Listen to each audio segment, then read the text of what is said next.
Students lecture 13 में हमने डिप्थांग के बारे में पढ़ा था और कुछ एक्सरसाइजेज भी हमने मिलके यहाँ पे आउटलाइंस ड्रा की थी।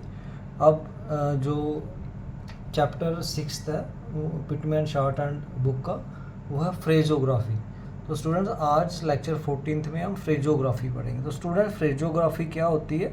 जब हम दो से ज़्यादा वर्ड्स विदाउट लिफ्टिंग पेन उनको इकट्ठा उनकी आउटलाइन ड्रा कर लें, उसको हम फ्रेजोग्राफी कहते हैं। और जो आउटलाइन उन वर्ड्स की बनती है उसको फ्रेजोग्राम बोलते हैं। तो क्या बोला मैंने स्टूडेंट्स कि फ्रेजोग्राफी क्या है कि जब हम दो से ज़्यादा वर्ड्स इकट्ठे विदाउट लिफ्टिंग पेन और पेंसिल शॉर्ट हैंड में लिख लेते हैं, तो जो लिख लेते हैं उसको हम फ्रेजोग्राफी कहते हैं। और जो उसकी आउटलाइन ड्रा होती है उसको हम फ्रेजोग्राम बोलते हैं। तो बेस्ट फ्रेजोग्राम क्या होती है कि जब हम दो या तीन वर्ड जो है उनको कंबाइन करें और वो उनको पढ़ने में हमें कोई दिक्कत ना हो, उनकी आउटलाइंस हमें फैसिलिटेट करे लिखने में और वो बिल्कुल साफ़ तरीके से पढ़ जाए। ये नहीं है कि हम उनको फ्रेजोग्राफी बना दें और फिर उसके बाद हमें उनको पढ़ने में थोड़ी दिक्कत हो। तो फ्रेजोग्राफी या फ्रेजोग्राम जो बनानी है हमने, उसको कंबाइंड वर्ड इस तरीके से करते हैं ताकि हम बाद में उनको पढ़ने में भी, ट्रांसक्राइब करने में भी कोई दिक्कत ना हो। अब स्टूडेंट्स की जब हमने आउटलाइन बनानी है तो जो फर्स्ट वर्ड होता है, तो फर्स्ट वर्ड फॉर्म है जो फ्रेजोग्राम में, वही पोजीशन हमने उस आउटलाइन की लेनी है। उस फ्रेजोग्राम की आउटलाइन उसी पोजीशन से लेनी है जिस पोजीशन में फर्स्ट वर्ड फॉर्म होगा। तो जैसे यहाँ पे है हाउ कैन दे, तो हाउ जो है वो ऑन द लाइन है, तो मैंने हाउ ऐसे डाला, फिर इसके बाद कैन और दे इस तरीके से। इसी तरह आई हैव, तो आई अबव द लाइन है हमारे पास, डिप्थांग है आई हैव। तो स्टूडेंट्स इसके बाद है कि जो फर्स्ट पोजीशन वर्ड फॉर्म है उसको हम कई बार अपनी ज़रूरत के मुताबिक ऊपर या नीचे भी कर सकते हैं, मतलब रेज भी कर सकते हैं और लोअर भी कर सकते हैं, on the line, above the line या थ्रू द लाइन। जैसे वर्ड्स है आई थैंक यू, तो आई तो अबव द लाइन है, थैंक यू। इसी तरह स्टूडेंट्स आगे वर्ड है फ्रेजोग्राम है विद मच।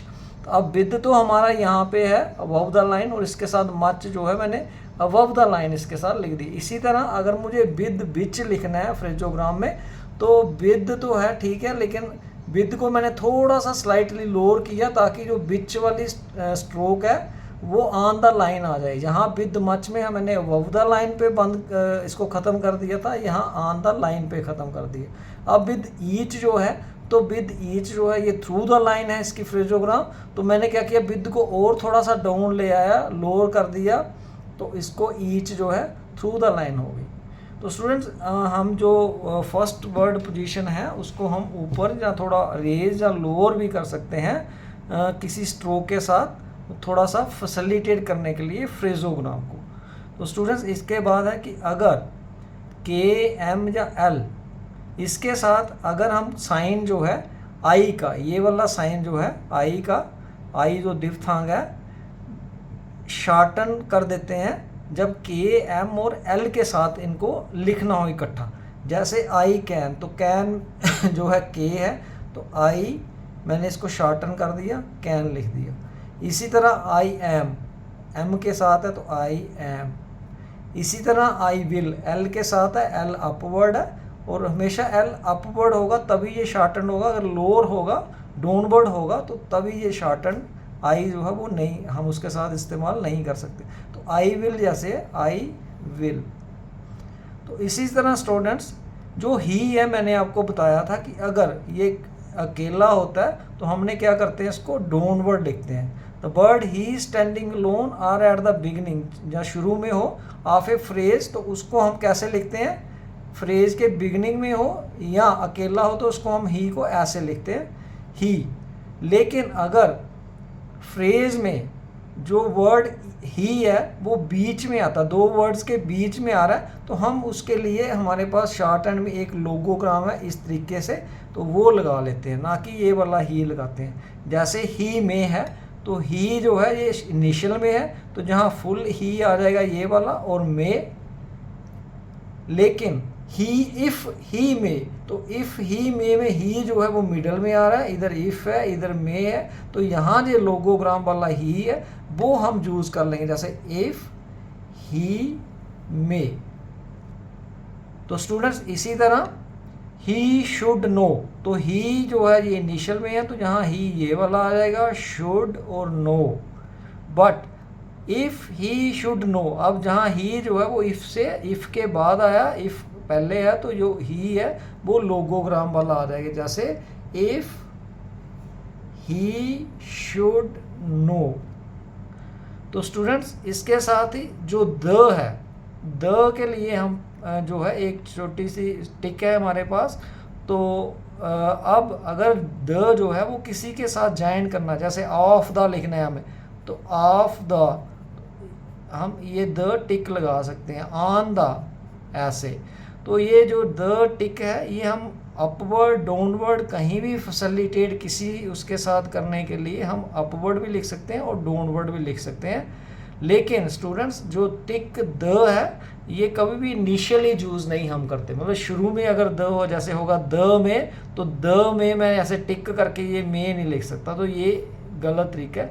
इनिशियली हम द टिक कभी नहीं यूज़ कर सकते, द हमेशा हमें किसी स्ट्रोक के साथ ज्वाइन करना है, तो प्रोसीडिंग स्ट्रोक के साथ, मतलब किसी स्ट्रोक के साथ, जैसे ऑफ पहले है फिर द है, तो तब हम जो टिक है ये इस्तेमाल आउटलाइन ड्रा करने के लिए कर सकते हैं।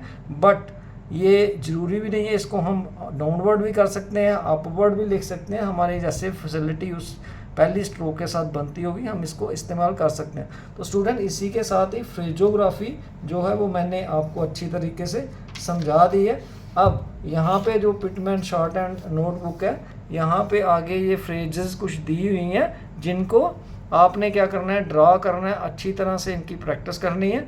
और एक एक जो फ्रेज है उसको कम से कम भी आप अगर 500 टाइम्स लिखोगे तो आप फेमिलियर हो जाओगे और फिर आगे उतना ही आपको आसानी हो जाएगी शॉर्ट हैंड लिखने में। तो स्टूडेंट्स अगर कहो तो थोड़ा सा हम यहाँ पे ड्रा कर लेते हैं, ये जो फ्रेजेस हैं मैं आपके सामने ड्रा करके बताता हूँ। जैसे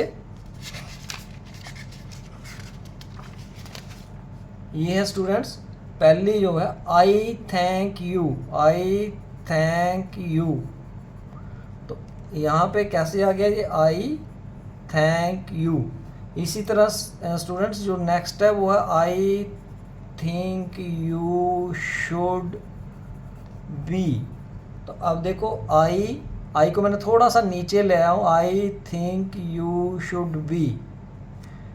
इसके बाद स्टूडेंट्स है आई हैव द, तो आई हैव द की देखो मैंने टिक जो है ये डाउनवर्ड लगा दी। तो इसके बाद है I have had, I have had, तो आई हैव हैड। इसी के साथ students I saw the, I saw the, अब द देखो मैंने अपवर्ड लिख लिया, अप टिक लगा दी है इसको। तो स्टूडेंट्स इसके बाद है आई सी, तो आई सी। इसी के साथ students I am, I am. इसी के साथ students I may be, I may be. इसी के साथ students I will, I will, I will be, I will be. You should, you should, तो ये जू आ गया, इसकी अपनी जो पोजीशन है जू की वहाँ पे, और शुड जो है ये जहाँ लगा दी है। इसके बाद स्टूडेंट्स है you should be, you should be. इसके साथ स्टूडेंट्स नेक्स्ट है you can, you can, you will, you will. इसके साथ student you will be, you will be. इसके साथ students you may be, you may be. इसके साथ स्टूडेंट्स यू वर, तो यू वर। इसी के साथ students if you were, if you were. इसी के साथ स्टूडेंट्स दे वर, तो दे वर। हाउ कैन दे, तो how can they. Why do you, why do you. तो स्टूडेंट जो एक लाइन है मैंने आपको आउटलाइंस इनकी ड्रा करके बता दी है, बट यहाँ तो मैंने एक एक ही बार लिखा है, आपको एक बार नहीं लिखना। हर एक जो फ्रेज़ है उसको कम से कम भी 500 टाइम्स लिखना है, ताकि आप अच्छी तरीके से फैमिलियर हो जाए। तो स्टूडेंट्स आई होप कि आप ये जो 2 लाइनें हैं फ्रेजेस की इस बुक में, इनको अच्छी तरह से प्रैक्टिस कर लोगे।